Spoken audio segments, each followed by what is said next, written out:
Welcome to my latest video. Today we are looking at 10 things you can do right now to improve your old school RuneScape gameplay, and it will help you realise all of your old school RuneScape dreams. I've played old school RuneScape now for over 10 years, and these are the things I wish I had learned earlier. So let's get right into it. Do you know what a game tick is? In the world of OSRS, it's the heartbeat of the game, measuring time in precise intervals of 0.6 seconds. Ever found yourself frantically clicking to eat your food while facing down a boss? That's where understanding game ticks becomes crucial. See, it takes 1.8 seconds to consume a piece of food, 0.6 seconds to eat it, that's known as an eat delay, and another 1.2 seconds to resume attacking. So with every bite, you're spending 3 game ticks, leaving you vulnerable to getting stacked out if you're taking damage every 0.6 seconds. Stacked out means taking a lot of damage in quick succession, for those unsure. But how does this knowledge improve your gameplay? Well, in skilling, mastering game ticks can supercharge your efficiency. Take potion making, for example. You can watch this video of me in action. I've synced my actions with the ticks using a metronome, ensuring I'm working at peak efficiency. Now, there's an advanced technique called 3-tick skilling, but fair warning, it's not for the faint of heart, and it comes with a risk of carpal tunnel syndrome. Now let's talk about combat. Ever heard of combo eating? It's a game changer. Certain foods like karambwans have a different eat delay, giving you an extra game tick to perform another action. So you can chomp down on a karambwan, sip a brew, and munch on another piece of food in the same game tick. This is going to heal around 56 hit points in one tick. So check the link in the description for a list of combo foods. Now you may ask, what's the point? What are we talking about this for? But let's imagine that we're looking at a boss and we've killed it 1,000 times. On average, it's going to take us 2.5 minutes to take it down, and we're using 20 pieces of food each time. Using regular eating, that's 30 seconds of downtime, but with combo eating, you shave off 0.6 of a second every 2 pieces of food. So if we crunch the numbers and you're saving 12 seconds per kill, over 1,000 kills, that's 3.33 hours of time saved. Wow. So that was a lot to digest. Ready for something a bit more laid back? Stay tuned for my next tip on finding your most enjoyable away from keyboard skill. Before we dive into this next tip, let's clarify what away from keyboard means in the context of OSRS, or my definition of what AFK means. In my opinion, AFK refers to the ability to disengage from the game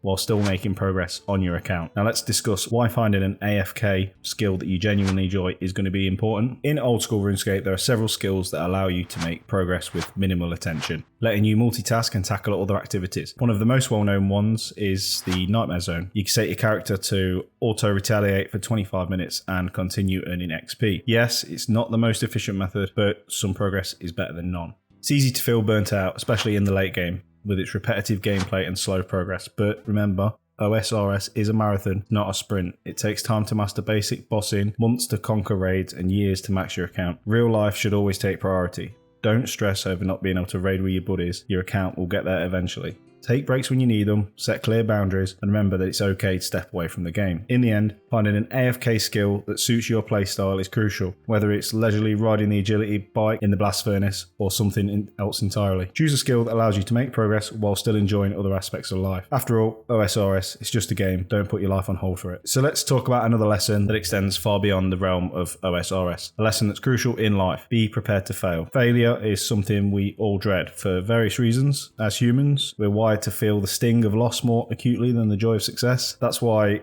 planking at the tombs of a mascot feels so much worse than snagging a fang. Add to that the fear of judgment, the blow to your self-esteem, and a myriad of other reasons, and it's no wonder we'll do anything to avoid losing. Why do you think people cheat at the most basic things? It's because they don't want to lose. But here's the thing, we can't win every single battle. Accepting failure is an inevitable part of life. When we do fail, it's an opportunity to learn and grow. It's about asking ourselves, okay, we didn't succeed this time.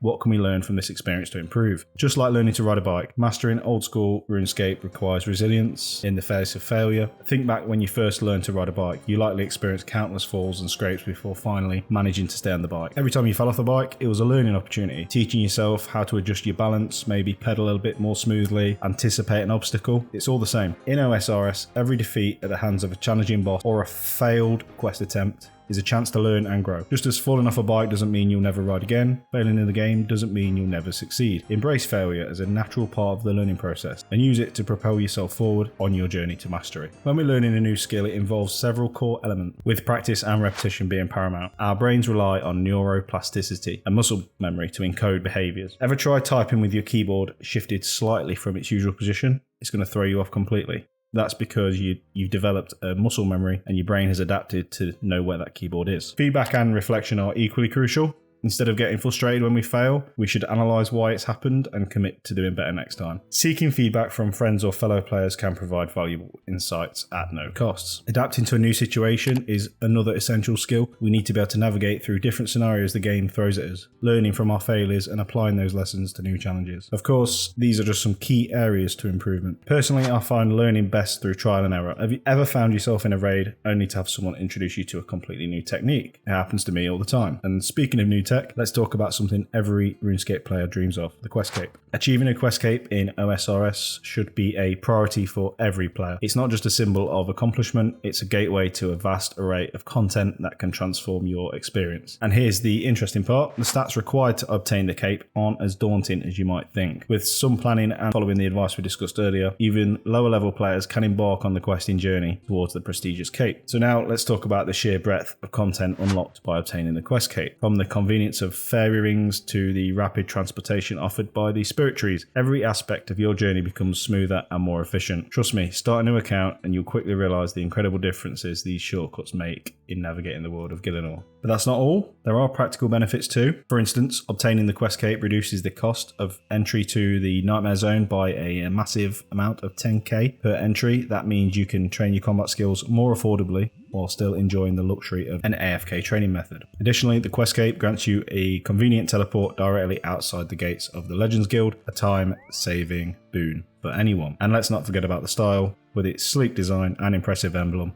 the quest cape stands as one of the most visually striking capes in the game. It's not just about bragging rights, it's about looking good while you do it. So if you haven't already set your sights on the quest cape, now's the time to add it to your list of goals. It's not just about completing quests, it's about unlocking a world of possibilities and showcasing what you actually can do in OSRS. So you've dipped your toes into the world of bossing and maybe the first few encounters didn't quite click. That's perfectly normal.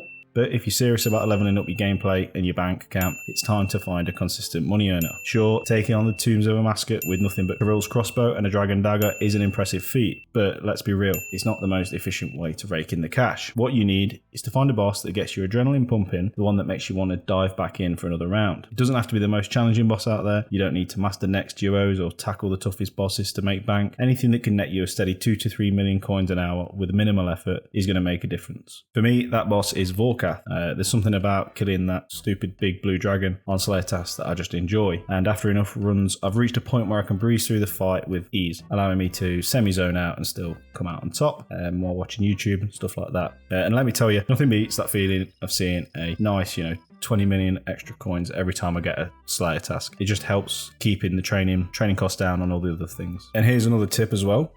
Keep an eye out on the boss equivalent to the monsters that you're slaying. So you, for example, if we use gargoyles, they've got a standard task, but you can actually kill the grotesque guardians in the place of that task. So you get your Slayer task plus your profit, plus you get better at the game. So like we said, find that boss that gets your heart racing, start raking in that GP, and your future self and your bank balance is going to thank you for it. With all the new content recently released, there's one boss that does get overlooked. He didn't used to, but he does now, and that is the Gauntlet. And it doesn't even have to be the corrupted version. Plain old Gauntlet will do just fine. The Gauntlet is a boss located in Prifddinas, where you get into a room, you have to look around for resources for the final boss fight, all while beating a couple of demi-bosses and staying under the time limit. During the boss fight, he's going to switch attack styles and prayer styles, so you need to switch weapons and your prayers while dodging the lava floor. So here's why you need to utilise the Gauntlet. Running the Gauntlet costs you nothing. Let's say you've hit a rough patch and lost a chunk of your bank, leaving you with a measly, maybe let's say 100 million in your bank. It might feel like game over, but it's not. In the Corrupted Gauntlet, the chance of hitting the jackpot, which is 100 million GP,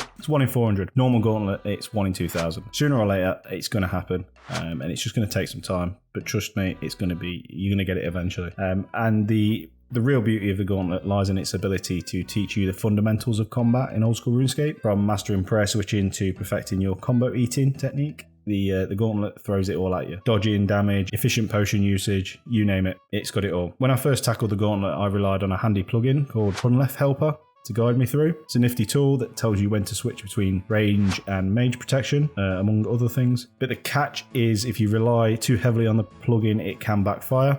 So for me, if that plugin ever becomes obsolete, I'm going to be back to square one, learning it from square one. That's why I recommend, if you're going to be learning it, just learn it the old-fashioned way. Don't use any assistance. It's challenging, and I think I died maybe 80 times before I got my first kill. But once you've got it, you've got it. And if you're struggling to get the hang of the Gauntlet, consider recording your gameplay, which actually does bring us on to the next one, which is recording your gameplay if you're serious.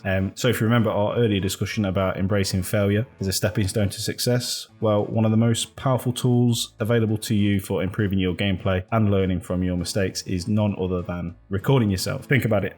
The most elite sports teams in the world rely on replays to dissect their performance, identify errors, devise strategies for improvement, so why shouldn't you do the same? It doesn't cost a penny, and if you're serious about getting better, it's honestly a game changer. Recording and reviewing your own gameplay isn't just reserved for professional gamers, it's a cornerstone of most esports teams, particularly in the realm of FPS games. And guess what? The principles apply just as much to OSRS. Let's face it, it's much easier to analyse what went wrong in a boss fight when you're watching a replay than when you're frantically trying to stay alive. By reviewing your gameplay footage, you can pinpoint exactly where you went wrong, whether it's failing to dodge an attack or mistiming a crucial ability. This method isn't just about learning from your mistakes, it's about maximising efficiency. Rather than burning through your resources in trial and error, you can fine-tune your strategy and approach with each playthrough. You can use free recording software like OBS to do this. And speaking of efficiency, let's segue into our next topic, the importance of optimizing your gameplay for maximum efficiency. Efficiency isn't just about saving time, it's about maximizing enjoyment and value from your gaming experience. There's a certain satisfaction in optimizing strategies to ensuring you're getting the most bang for your buck, so to speak. And hey, there's nothing wrong with wanting to spend a little time as possible on a task you don't particularly enjoy, but sometimes efficiency in OSRS requires a broader perspective. Let's take the trying to get 99 agility for example.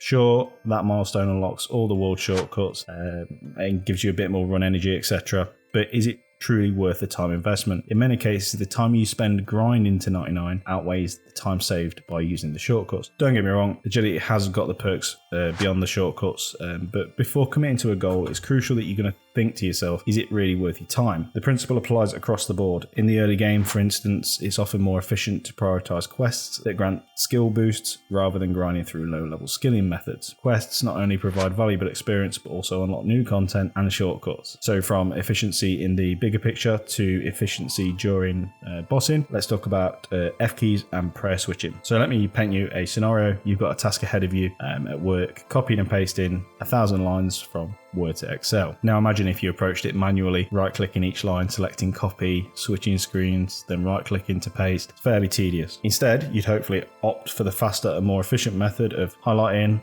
Control-C, Alt-Tab, Control-V to paste. Why do we use shortcuts?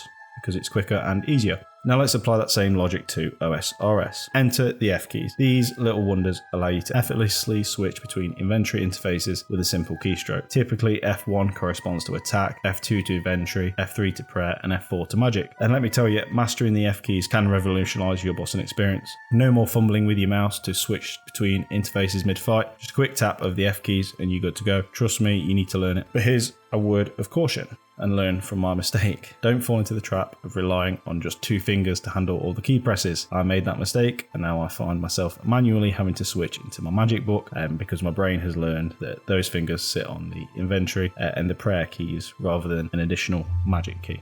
As we've discussed before, OSRS, it's a marathon, it's not a sprint. It's essential that you remember that there is absolutely nothing wrong with taking a break from the game when you need to. Don't pressure yourself to constantly grind and improve your account. It's okay to step back, recharge, and focus on other aspects of your life. Maybe spend a week doing AFK tasks while diving into another game, or perhaps you're not even in the mood for the AFK tasks. That's perfectly fine. With enough time and consistency, you'll still progress towards your goals.